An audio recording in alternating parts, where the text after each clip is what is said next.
The Derek Chauvin murder trial resumes on Monday. This will be the third week of testimony in the case against the former officer charged with killing George Floyd. Last week, we heard from forensic scientists, pathologists, medical examiners, and use of force experts. There was a big focus on the training Derek Chauvin received leading up to Floyd's death. Joining me now is Kirk Burkhalter. He is a professor of law at New York Law School. He is also a retired detective from the NYPD. Thank you so much for being here. We saw Minneapolis Police Chief testify for the prosecution. What was the impact of his time on the stand?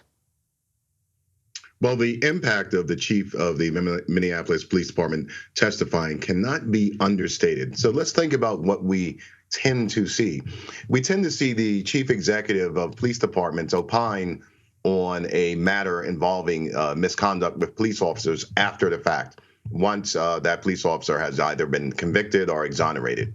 Here, however, we have a police officer, the chief executive, testifying for the prosecution and absolutely conclusively stating that in this case, Mr. Chauvin did not act in accordance with his training and with the mandates and ideals of the police department. So this was actually quite huge. In addition to him, you had a litany of members of his department testify. And perhaps this is the beginning of police departments being accountable and stepping in the middle of the process and not so much opining just on as to the result. And further, his testimony was quite credible. He was able to talk about his training, the training his officers receive, and the conduct that he expects from his police officers. So I think that sends a clear message, not only to his police officers, but to police officials around the country. It is interesting to see how much this case is affecting, as you say, the broader swath of society, and in particular, police departments all across the country. Let's talk about what type of training new police recruits get on the use of force. Are they taught how to avoid overstepping their authority? So this is quite interesting because we saw during the trial the testimony of Dr. Chauvin. So Dr. Chauvin stated that just because someone is speaking, it doesn't mean that they can breathe. However, preceding that, we heard from some conflicting testimony from one of the police officers in that police department responsible for training, stating that a person speaking is often indicia of the fact that they can breathe. So this illustrates perhaps a gap in the training for use of force. So police officers are normally trained about this force escalation continuum. So that's when to use a particular type of force and when that escalates and so forth. However, this might have uncovered a lack in that particular area of training. So quite often medical professionals are not involved in that type of use of force training. So for instance, the fact that you can break one's wrist with only about 2 pounds of pressure if you apply that pressure in the opposite direction. Indicia of when you are using too much force, when a police officer is using too much force, and when to move back and de-escalate. So while police officers receive training in the use of force, I think what this trial shows is that police departments can go a step further, perhaps involving civilians and medical professionals into that particular training. No matter what happens, I think we will see an increase in police departments looking again at their training procedures with regards to the use of force, because after all, you would think that no department wants to become the next poster child, so to speak, for the abuse of force against a civilian population. Absolutely. I want to ask you, Kirk, how much the problem lies in the training for new officers versus experienced officers, because the chief and 2 other use of force experts say that Chauvin's tactics were not part of his training. And Chauvin was actually the superior officer there that day. So is that an indication of the problem being an older generation of officers, or is there more of a problem with novice officers? It seems like in the stories that we have heard in the cases that we've covered, it runs the full gamut.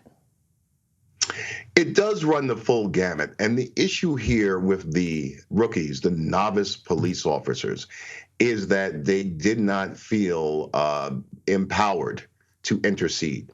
And this is certainly part of police culture. It's the culture of military and paramilitary organizations throughout the country, that if I am a person who has been a member of this organization only for a few weeks and I'm working with someone who has been a member of this organization, this police department, for 14 years, who am I to open my mouth and intercede? Now, some police departments, in particular in Louisiana, we see that police officers are beginning to receive training with regards to bystander training. Because quite often the thought is, hey, you haven't been out here in the street, you don't understand what type of forces should be used, and you don't understand the threat that that you might confront. However, what police officers need, the type of training they need, is when to intercede. So it's very difficult in culture for one police officer to speak up against several others. However, in this case, we would have seen a different outcome if at least one of those officers had interceded, physically grabbed Derek Chauvin and removed him from the neck of George Floyd. However, they didn't feel empowered to. So this shows a huge training gap with regards to bystander training, bystander intervention. As a matter of fact, what we saw was that the crowd who witnessed, the small gathering who witnessed this event, attempted to intercede far more than any of the officers. And that is illustrative of a rather tremendous training gap.